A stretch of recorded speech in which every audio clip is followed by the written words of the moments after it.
Hello everyone, how y'all doing today? I hope y'all are doing well today. I am doing well. I am in the kitchen right now, fixing me something to eat.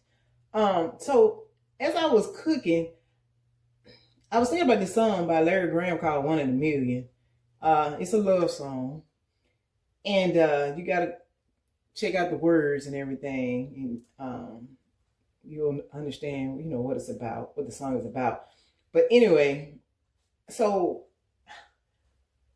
I was just thinking about how we put on faces for, our significant others. Like, just say, for instance, somebody you trying to date or you interested in, and how we feel that we can't be ourselves. Like, we gotta put on these personas for people, so that they can, so that they'll be attracted to us, so that they will like us or even in some cases love us. Like, it's like we feel like we can't be ourselves and attract love. You know what I'm saying? And we try to be what it is that the other person wants us to be to make ourselves more attractive. And and that don't ever last because you're not being yourself. So it's like if somebody says, well, okay, just say for instance, this significant other finally says, well, hey, I love you. You know what I'm saying? But if you think about it, if you're not being your authentic self and you're just performing or pretending, then it's not the other person's fault, right? That you're pretending. So when they tell you they love you, they're telling the person that they think they know that they love them. Right? So now you gotta ask yourself, well, can that really be love though if you're not really being yourself? They really just loving the person that you pretended to be. So really, they don't really love you. They love who you portrayed. Right? Now, in some cases, some people do have discernment, you know what I'm saying? And they won't just say, well, hey, I love you. Or what I'm saying is, they may pick up on the fact that you're not being who you really are. You know what I'm saying? In some cases. But I think in a lot of cases, people don't pick up on it, that people aren't being their real selves. And it's like, in order to truly have love or attract the love, you must love yourself. And a lot of people don't love themselves. But they want other people to love them. But they don't love themselves. So how can that be? That you can truly be loved when you don't really love yourself. And you'll hear people say, well, I love myself. You know what I'm saying. But the same people that are saying, I love myself, aren't being authentic. Right? I feel like in some cases, we pretend to be something that we're not because we don't feel like if we are ourselves that we can attract certain people, or we feel like people won't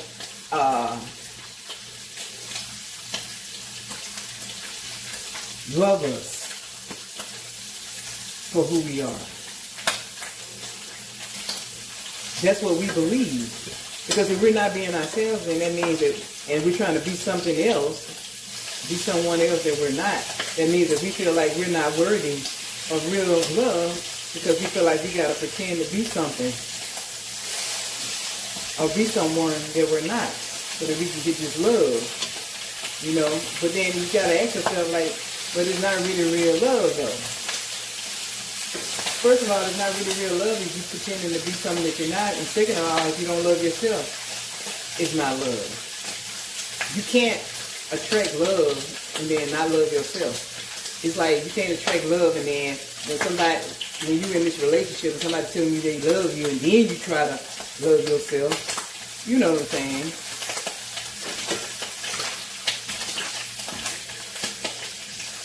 You have to love yourself. And guess what?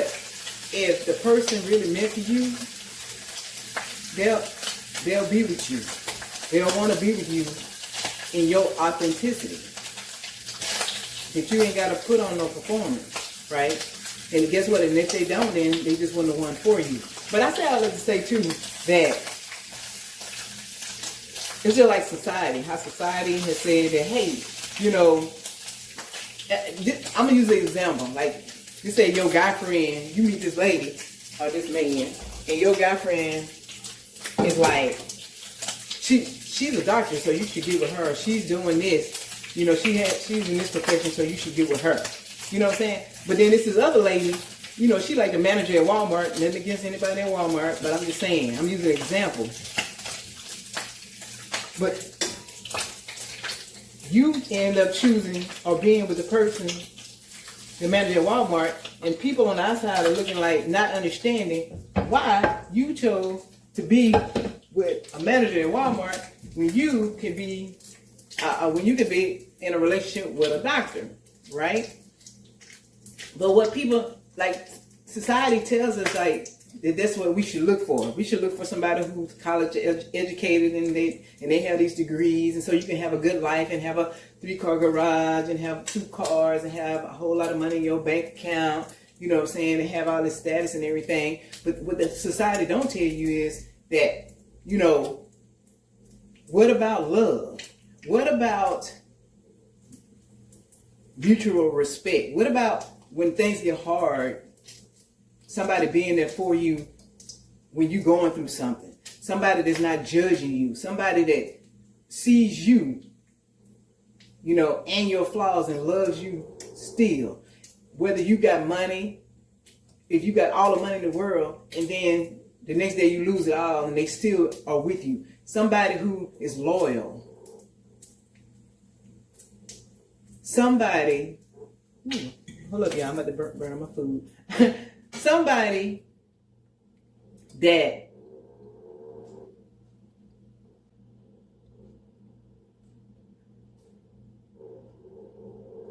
I forgot what I was going to say, y'all. Somebody that has character, integrity, right? Somebody that doesn't take you for granted, that knows that you are a gem, that knows that you are the cat's meow, okay?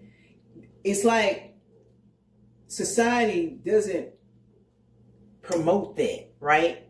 It's just about it's the material things. Like, if somebody has the material things, then you can build a life on that. But they don't tell you all the other things that you need are supposed to come with that. You know what I'm saying? And that's why we end up, in some cases, not with the person, you know what I'm saying?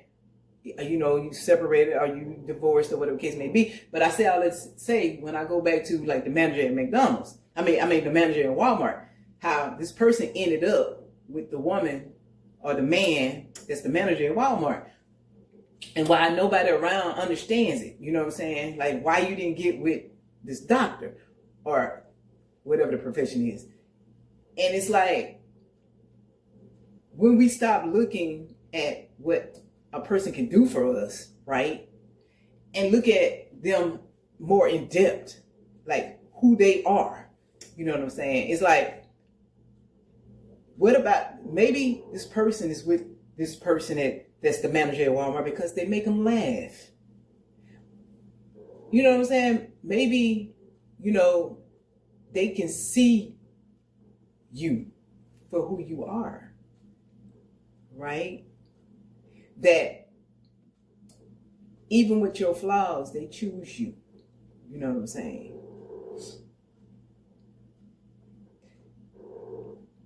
It's like, we don't look at the fact that, hey, maybe this person, I can talk to this person.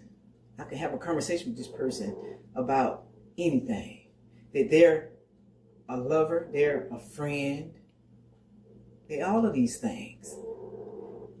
Not just somebody that I'm with so we can have a good life together. You know what I'm saying? No, this person may not be a doctor, right? But they have all the other attributes, right?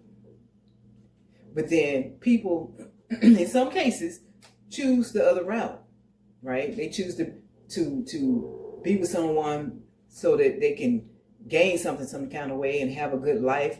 But if you think about it, is it really a good life when you're with somebody based on material things? Because after a while, it's like those things, they're not as important as they once were. Then you have to ask yourself, well, where's the foundation, right?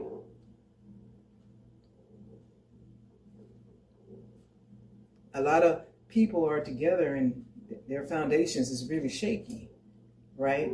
Because of what society has said that we should look for in a mate or in a relationship.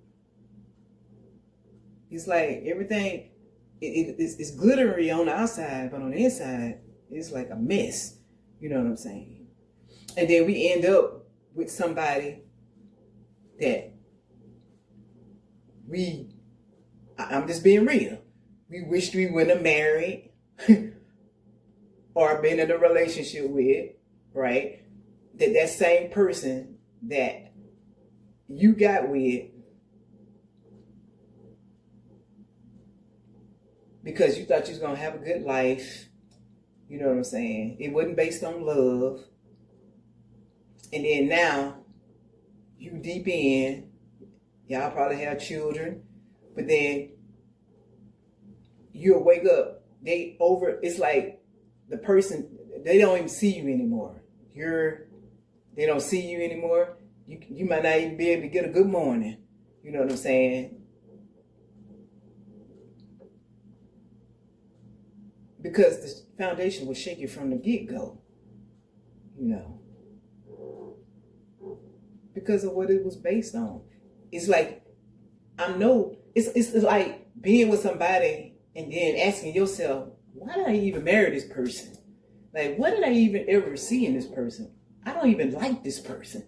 You know what I'm saying? I'm telling you, people think like that. They might not say it, but people be thinking that. Like, this is like the worst thing I ever could have did.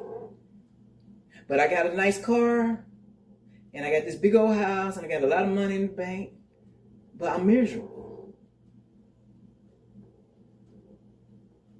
I know I should have got with the old boy or old girl from the Walmart.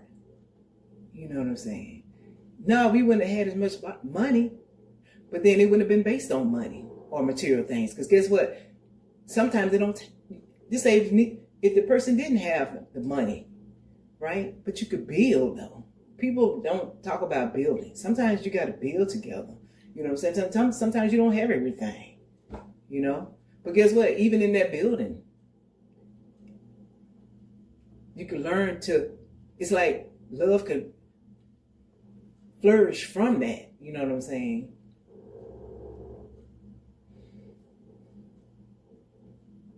It's like, even in building, that's when you can see who you're dealing with. You know what I'm saying? Even in building, you just can. But we just have to take the blinders off and remember, I feel like we in a time now, it's like, if you with somebody and it was because of money or whatever case, or status or whatever, I'm telling you, it ain't good right now for those. And what I mean by that is that people are coming to the realization that maybe they should have made different choices. You know what I'm saying? Is what I mean. But anyway, y'all, that was just a message on my mind while I was in here cooking. I was sitting outside, and like I said, that song "One in a Million" by Larry Graham. That's what kind of inspired me to speak this message or give this message. Even though I had another message that came with that song, which is like a love message. But this right here just came to me while I was cooking. Don't ask me why, but it did. So I wanted to share it with somebody because it's for somebody. And I want y'all to have a beautiful day because today is a freaking beautiful day. Love y'all. Bye-bye.